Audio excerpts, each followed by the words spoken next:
lawyer and a financial advisor walk into a bar. Oh, and then what happens, Dave? Well, the question comes up. Liquidation, administration, or insolvency? What does it all mean? That's a lot of big words, and it all sounds very bad. Hence why we've got you here as the lawyer. Get us out of the shit. Then just, mate, to go regularly in the lawyer, and then you won't have to have your tooth pulled out regularly. You don't have to worry about this. Correct. So they're big, nasty topics, and I know that people sort of have a vague understanding of what insolvency means, or maybe what liquidation means, but not specific understanding. It is helpful to know the specifics, I think, especially if your business is struggling and you kind of know the options that are ahead of you. And some of them are quite positive. I know, it does sound doom and gloom, but going into liquidation often is not the end of your business life, and going into administration, receivership, all of that, it doesn't necessarily mean you're all over. It might just mean that you get you draw a line in the sand, you move on, and then after that line, all your debts are wiped, and you start again. So it can. But also, I think as part of that, for some people, they kind of don't want to address. They don't want to. I don't want to get to that point. It's like no. Sometimes, by making that decision to either go into administration, is actually is a benefit to the business going forward, as opposed to trying to hang on to say no, I'm going to get all this covered off, and then you're actually in a worse situation. Yeah, and in that time, often you're putting in money from your mortgage or whatever, your personal, and your husband or wife or your partner or whatever, you're putting their assets effectively at risk when perhaps they're not too happy about that, and if your business is heading downhill, then you're better off pulling the trigger early than kicking in money for years to struggle on and becoming depressed and upset and all of that, and also becoming in a worse position financially in a personal capacity rather than just in your business. Well, especially if it can potentially leads to bankruptcy, which then puts you in a very different situation than if you've been appointed an administration, which is giving you that responsibility as a director. I've said, we've put our hands up, we've said, because you also don't want to be in a position where you're purchasing more stock knowing that you don't have the cash to pay for it. And it can get you into trouble as well for insolvency. Correct. So before we get too far into it, let me just sort of break down the definitions, because they're tossed around a lot. And I think it's probably helpful if we just give a little short summary on what each of those kind of words mean. Insolvency is the broad term about where you don't have the money to pay your debts. So people, when they talk about insolvency, they mean, liquidation, receivership, all that stuff, all is under the umbrella term. It's like a catch-all kind of phrase. Insolvent means you can't pay your debts when they fall due. It's a general concept. Within that kind of broad umbrella, there's really two categories. One is personal and the other is company. So if you're dealing with a company, there's a set of terms, and if you're dealing personal, there's a set of terms. So company, the categories, if you like, are liquidation, administration, and receivership. Mm-hmm. Personal, the categories really are bankruptcy. Well, that's the only category, bankruptcy. So, kind of bankruptcy is the kind of personal equivalent of the liquidation of a company. So that's the kind of the categories of your liquidation means your company is all over, it's finished, and it's all its assets get sold and they get distributed accordingly. Any proceeds from the sale get distributed to creditors according to sort of certain rules. But if you liquidation, that's game over. So this is so also as part of that mix. So the topic that we're talking about today is liquidation, administration, and insolvency. Yeah. So sometimes, and this is what people sometimes forget, if you've got multiple entities within your business structure, it may actually be quite appropriate as a way to manage your business to proactively liquidate a particular business or entity for the benefit of the other businesses. So it's not always, oh my God, we're going bad, I'm going into liquidation. They actually may be a very proactive decision that you make as a business to cap and close out a particular organisation as well. So it almost ring fences your risk management strategy and exposure. Yeah, that's right. And certainly if you're a smart manager and you've identified that you've got three, say, business lines, and they might all be in three separate companies or three separate trusts or whatever, and one of the business lines is not profitable, the other two are, then closing down one and continuing with the other two might make a whole lot of sense. What often does happen though is there there's money flowing between the operators and group. And then and often what happens in practicality is the whole lot sort of collapse, the whole lot goes at the same time. But you're robbing Peter to pay Paul, and then it all kind of, you're like a dog chasing your tail. Yeah, if you get ahead of it, sometimes you can stop and just identify the one that's not profitable, close it down, and keep the other ones profitable without robbing Peter to pay Paul. But that's a huge issue that we see all the time in business life. People are, they're desperate to get paid on this side so they can pay that other guy on this side or buy that product to do that. And the whole thing just you kind of hang on for many years, and often it gets slowly worse and worse. You get more and more stressed, when really if you'd pulled the trigger earlier, that you might have been in a better position. And I should say there's a lot of kind of negative press or negative feelings about liquidating an entity, and the reality is businesses fail all the time. Expected businesses fail all the time, and it's just part of a normal, healthy economy to have businesses go into liquidation. It's not necessarily a big crisis. Obviously, it can be, and I'm not suggesting if your business goes into liquidation, it isn't stressful. But it's just a reality that businesses start and they finish, and most businesses don't last more than 10, 20 years. Even very good businesses often, their life cycle is relatively short. So, so there's liquidation. So that means game over. And that can be voluntary or involuntary. So someone can bring an application to liquidate a company if they can't pay its debts, or you can do it yourself. You can decide, look, I'm going to put the company into liquidation. And if you do that, you hand over control. You're the director of the company, you hand over control to the liquidator, and you lose control of the company. And they have a role to play to make sure to sell off the assets and to pay out the creditors if they can. And potentially the liquidator can even sue you. So if you've done the wrong thing, you've taken money out of the company, improperly, like taken dividends out that you shouldn't have, or taken borrowed money from the company, just nabbed it out of the bank account, which people often do. Then the liquidator can potentially sue you to get that money back. So handing over to a liquidator does have risks associated, and if you're going to do it, you should get some advice before you. But is it also? Yes, I understand from that point of view that if you've been, you had your fingers in the till in a respect that it was not appropriate. But there's also a way that a liquidation can also cap your risk as an individual because you have handed over to a third party to take over. So therefore, you, as I said, you put your hands up and say, we're not in a position to be able to manage it. As directors, we are making that commercial decision to close, so we're not operating a business that's outside of the rules of the game. Right. And if you think you can't pay your debts and that's, an ongoing issue, obviously people have shortfalls and stuff, but if you can't pay your debts when they're due, then putting it into liquidation will rule a line in the sand. Any debt that you've incurred prior to that will be, generally speaking, you won't have to pay. So it's a huge benefit, right? You've got, $200,000 in creditors you can't pay. When you go into liquidation, you're no longer responsible for that debt, right? The liquidator then will sell the assets of the company, and maybe they'll pay all of the creditors, maybe they'll pay none of them. Whatever's available, they'll use to pay the creditors. You won't get that. But if there's not enough money to pay the creditors don't get paid. So is that then when people say, do you take the first step of going into administration? Yeah. And then administration might be, again, director hands it over to the administrator. So they will function the business, but they will also then say, okay, we've got to close a few things or provide an offer to creditors. But it also then the worst case scenario might be we can't do much with this business as an administrator. The next step is to put it into liquidation. Yes, that's right. So the next definition is administration, and administration is kind of an in-between step. So you can put your business, if you're not sure if you're going to go into liquidation, you're not sure if the business has a future, you can put it into administration, and it's very similar, but the administrator's job, and they're the same sort of person as a liquidator, they're an accountant who knows about this stuff.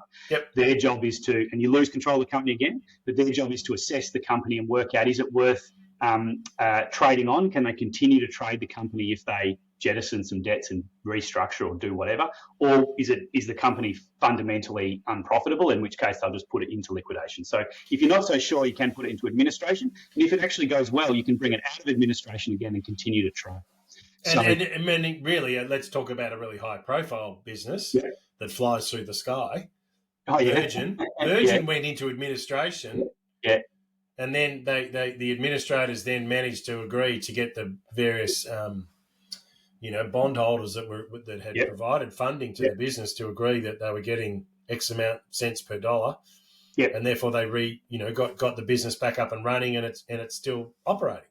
Yeah, so if there's kind of a one-off or unusual circumstance that has led to some debts you can't pay, it makes sense to put the company into administration, deal with those debts, and that might mean you don't pay them at all, or it might mean you pay a smaller portion. And Yep. why do the creditors agree to that? Well, they agree because they know if it goes into liquidation, they'll get X or Nothing. Y. So Yeah. the Next to classic nothing. thing is what happens is you say, well, look, if I put the company into liquidation, here are the figures. If I put the company into liquidation, creditors get 5 cents in the dollar. So Yep. for every dollar they've given us, they get 5 cents. Not so good. But I'm going to give a couple of dollars myself. And so if I put into administration and you walk away from most of your debt, I'll give you 10 cents in the dollar or 20 cents in the dollar. And the creditors, generally speaking, will accept that because they say, well, better than what I would have got. And so although it's not great for creditors, and we can talk about the other side of this, there's another podcast. It's probably too big a topic, but what do you do if your clients, your customers go into liquidation? But just looking at your own business at the moment, you can do a deal, put some money in maybe from their mortgage, do a deal and deal with that one-off issue, and then move on and run the company profitably. But if the company's not profitable because just generally it's an unprofitable business, then probably liquidation's the right answer, and administration is just going to go straight into liquidation. But it does. Companies do get, and we're dealing with one right now. We're a creditor, and the company went into administration and then did a deal with all the creditors, including us, and then came out of administration, is now handed back to the directors, and off they go, continuing to run the company. So that's the kind of pathway. The final one. So your exorbitant legal fees were just having to be brought back down to you're not traveling to Europe first class this year. You're not jumping on the plane and turning left. You've got to get on the plane and turn right because the fee's been so reduced. Well, no, our client was a creditor, so we collected a whole bunch of what we owed them. And we did such a good job. It's millions, which but compared to the value they got. Correct. It's all about value, isn't it? Yeah. So then in the final category, which doesn't happen so often, it's really a banking thing, is receivership, which is where a liquidator administrator, an insolvency practitioner, is appointed over particular assets. So that can be, over a property or over a company or over what, and a bank will often have the right to appoint a receiver over a company, and their job is just to sell off that asset in order to collect their money, and then they might hand the company back, and that company then might go into liquidation or whatever. So what was Ansett Airlines? That was for some of the more mature members of our audience. Ansett, some people may remember. Beautiful for that memory. Here we go. Often it is driven by the banks, but they used to appoint a lot of receivers, but the banks have sort of fallen out of fashion now. Well, I think that's also in the current climate. People are feeling, I think from a reputational situation, we've got a lot of the banks will say, no. And you see a lot of the marketing and promotion that they're putting out there. It's like, if you feel that you're getting, a bit tight or whatever, please make contact to us as a customer of the bank and let us work with you. They don't want to be seen to be in the position that they're coming in heavy-handed and, calling in other assets. So, for instance, if you've mortgaged your house to run your business, to then say, no, we need to sell that. And they're just – and I think that's a really strong message for a lot of people to understand is that, don't keep hoping that things will just turn around. Seek the advice from your accountant, lawyers, financial advisor, banks to say, can you give me a hand? Because it might be, as you said, you can put it into administration and then relaunch. Right, and that does happen, often they go into administration and that's probably the right thing to do. But it's not all the end of the world necessarily. You can go into administration and continue and then run a profitable business. Or you can liquidate the business and then, maybe start a different business or the same business again. And again, that's another topic, phoenixing, when you're allowed to start a new business and rise from the ashes, when that's appropriate and when it's not. But certainly, if you're a builder and you're running a building company and it goes into liquidation, and then you go off and start another building company, there's nothing illegal about that. Right? You need to be able to work as a builder. That's your job. So you certainly can start up another company. There's sort of rules around it. But you can also, put a line up in the sand and say that stress is gone and I'm going to start again, learn the lessons perhaps that you have. And you can do that multiple times. That can be dodgy doing it multiple times. But because then it becomes reputational damage. Yeah, that's right. Yeah, and it can be illegal if you really just go and nab the same clients and run the same business. But there are ways of doing that that's sort of legitimate. So yeah, they're the three main corporate categories, and then with individuals, there's bankruptcy, which is similar to liquidation. So that's on an individual level. So sometimes you do have companies go into liquidation and the directors go bankrupt as well, Yep. because they might have given personal guarantees for the debts and all sorts of stuff. So often there's no money and they've spent it all. It's all very bad. But certainly one of the benefits of liquidation and receivership and administration is separating corporate from your personal. So you can stop running that unprofitable company, and still you still hold on to your personal assets. You still your husband and wife, family, whatever it is, can keep their assets. Yep. You keep your family home, and maybe you go and get a job. Decide business is not for you. Go get a job and earn an income. But isolating your business and corporate debts from your personal is a real key thing that everyone should do, so that the stress of running a business, which can be stressful and difficult, doesn't leak over into your personal life more than it has to. Yeah. So then, if you're talking, so we've got corporate and personal. So you made reference to the personal side from a bankruptcy perspective.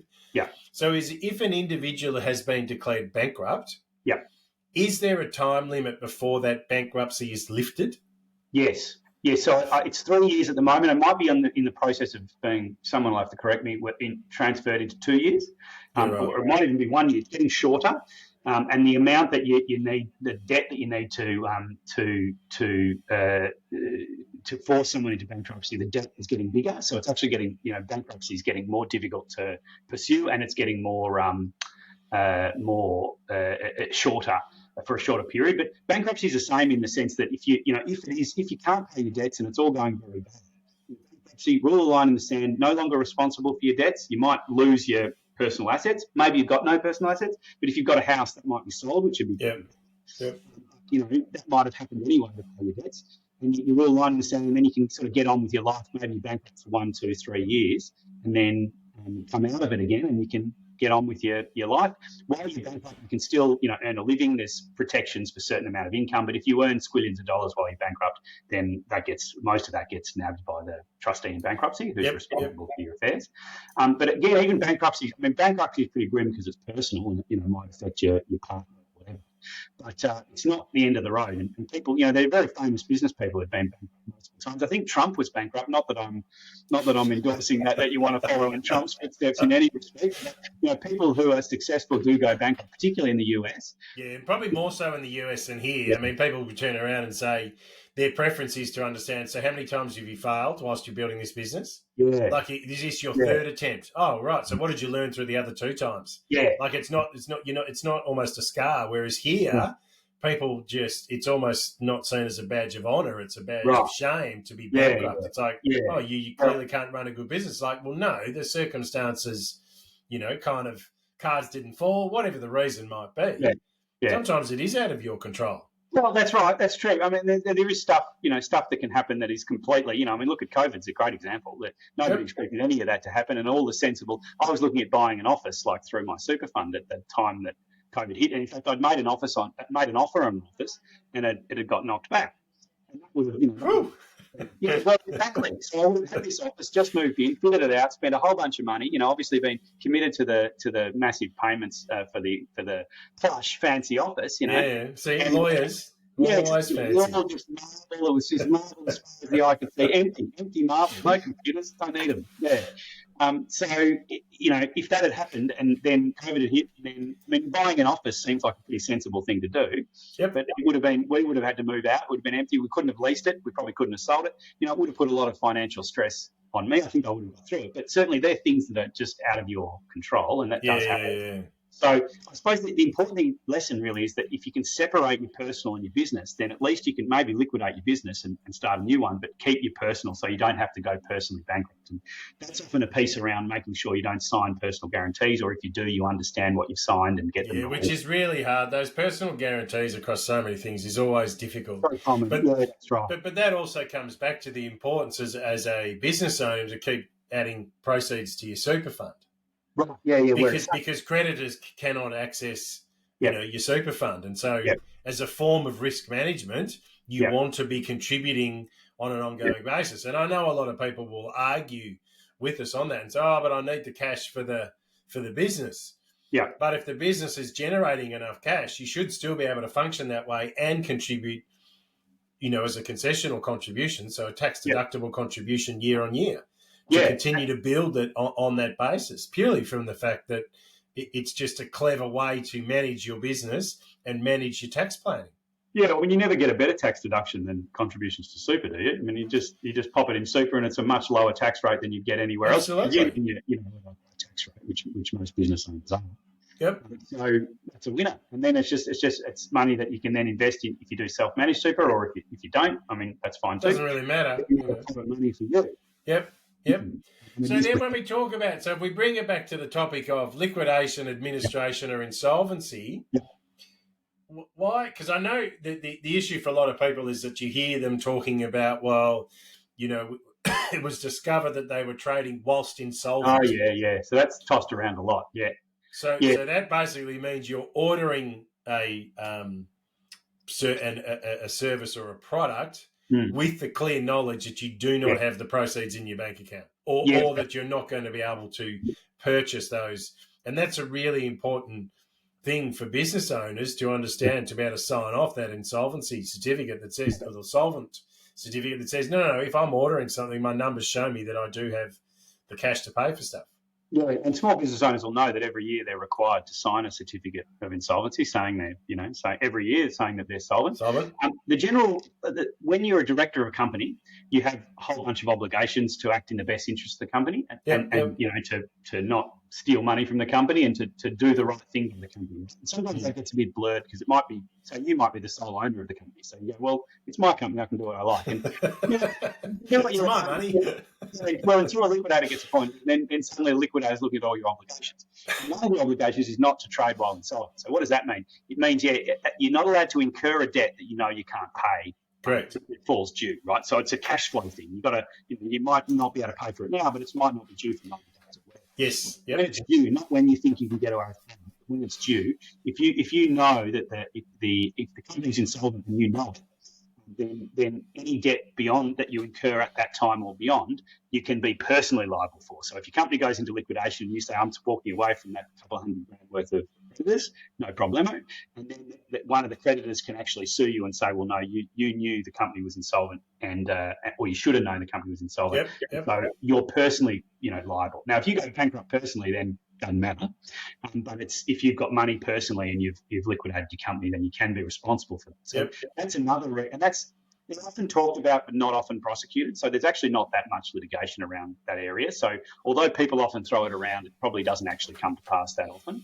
But still, it means that if you think you're in trouble, you should, putting the company into liquidation actually will limit your liability from then on. So if you're really worried, it's not a good idea to be really robbing Peter to pay Paul for years and years and years. Yeah. Just trying to hold on, because that whole period you could be trading while insolvent, and potentially then you eventually close down the company, and then they could sue you for insolvent trading for the debts you incurred during that period.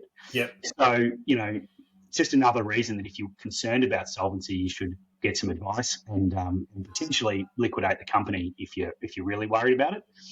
It's a pretty grey area, because what does it mean to know that you're insolvent? And sometimes you know that you can borrow some money, or you know that you're personally going to support the business or whatever. So it can be a difficult one, but certainly one of your director's duties is to avoid trading while insolvent. And which goes back to the point of making sure you're across your financials, right?